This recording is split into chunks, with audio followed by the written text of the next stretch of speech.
You won't believe who's back on Albion. Yes, it's me, the balding monk again. Back here again with another way for you to make silver, you know. Get some silver, get some money. Get some hoes on the way as well maybe, because you know, usually Albion players don't get a lot of them. So let's just jump into the different methods I'm gonna give you today. Now, of course, for the first method, I do have to bring out my favorite one, the solo open world PvE farming method. Now, I'm gonna run up with 4.1 on my set and a horse, that's tier 3.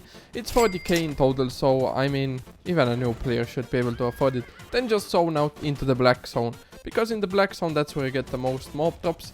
I mean, loot wise and silver wise, so you know, this is where I would go usually. So I'm just gonna walk into a corner and try to see if I can find some mobs there. You know what, I'm just gonna go into a different zone. Now, if you do have a little bit of silver to waste, just go into the safe portal and it'll take you somewhere in the black zone. So let's pay our fine, and also you can teleport back easily just by pressing on the portal right here. Now, only you should be able to see it, or I mean other people as well, but when you go nearby you should be able to see it. So we got into a tier 6 zone. This is pretty decent. The quality is really important as well, because you know, the quality modifies the mob drop, so you get more silver, you get more drops, you know. You see loot, silver, gathering fame, combat fame. So also the mobs are more powerful in the higher quality zone, so make sure you select a specific zone that you can handle. For example, if we walk into the mobs here, I doubt I can beat them because I'm on a 4-1 set and you know, I'm not really that tanky. Cancel their ability with that. 1Q. I got 1.4k silver and a lot of fame. So this method is also good because you get a lot of fame with it. And we're also using a torch on the offhand just so we get a lot of attack speed. Now you do want to dodge all these abilities, otherwise you're gonna die just like I will soon. But I'm running an assassin hood, a mercenary jacket, mercenary shoes, a one-handed spear, a torch and a riding horse. So, you know, as I said, it's 40k in total with the mount. I didn't bring a bag or any food, you know, just going easy peasy on this one.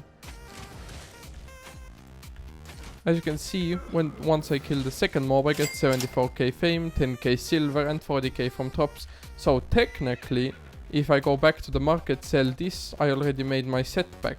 But if I kill like 20 more mobs, I also get my set back if I don't get any drop. So this is a really good method for starters, because you get a lot of fame, as I said. So you're gonna level up shit faster, and the higher level you are on items, the higher damage and health you're gonna have. Give me that loot. Oh yeah. As you can see, 20k fame and 3.5k silver. I mean, that's pretty good, right? I mean, this isn't the best method, but you know, it's one of my favorites because you get fame at the same time.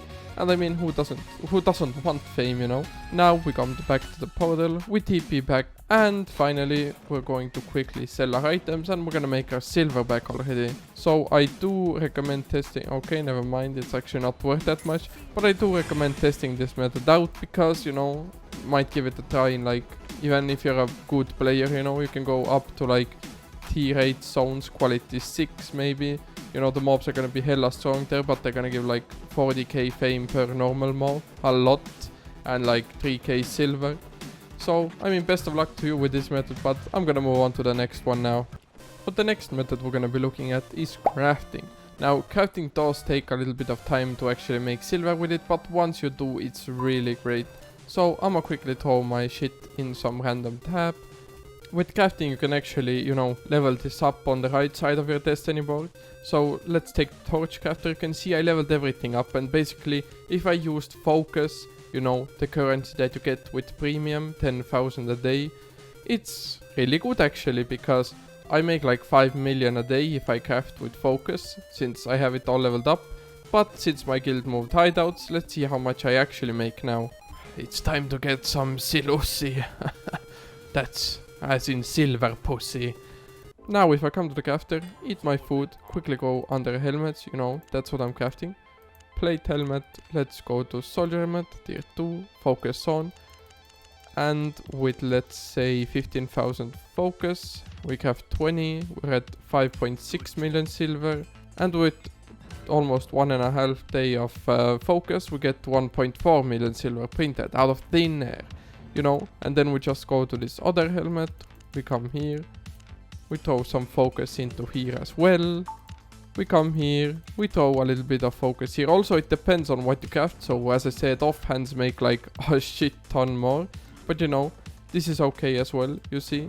I actually lost a little bit of silver because it came out with shit quality. So this, you know, isn't that much of a gamble, but it is still a little bit. So honestly, the next topic, I think this is one of the best ones, is gathering. Although gathering does take a shit ton to level up. If you're in a good guild with a good position in the hideout on the map, let's say, you know, this map right here, who do we have here? Please speak Chinese and worldwide. You have a tier 8 stone spot here. So imagine these stone nodes have like, let's say up to 9, up to 11 charges. Tier 7s as well, you know, all the same basically. And if we come to the market and we check how much does a stone actually cost, let's also reset all this. Tier 8. Now let's see how much a marble costs. So this is the tier 8 stone. So imagine the node is full of 11 charges. You collect the stone, you're gonna get 100,000 silver out of it. But this is why you need to level up, you know, gathering for a long time. Also there are enchanted ones, so imagine you find an 8-3, you know, with full charges. That's a bit rare, but you'll get like 500k out of one node. So there's a lot of silver to be made there. For example, I leveled up, I think, the pickaxe, the skinning knife and the stone hammer. Now, if I roam with these 3 gathering tools for like, let's say an hour, I usually make like 2 mil or 4 mil. So, I mean, that's a lot of silver, you know. A lot of people are missing out on it. You can also do refining, you know, with focus. But, you know, that's not my cup of tea. I'm not that freaky or that kinky. Although I do recommend joining a guild that does loot splits, because this is going to be the, you know, one of the best methods for PvP people, to be precise. Also you can do other kinds of PvP, but PvP in general is just a good way to make silver.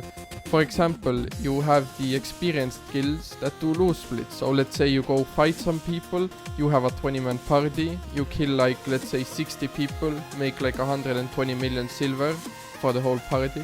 It gets split between the 20 of you.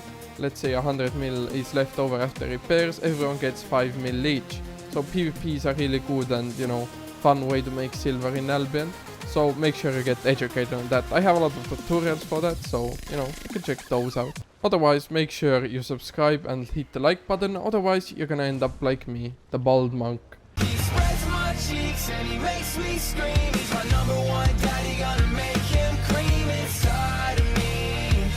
Just keep riding me. When I'm slapping him down, it's my favorite sound. He let out a little moan, what a beautiful tone, so softly. Just keep riding me. So let's go talk about it. You look so sexy when your hands are wrapped around it.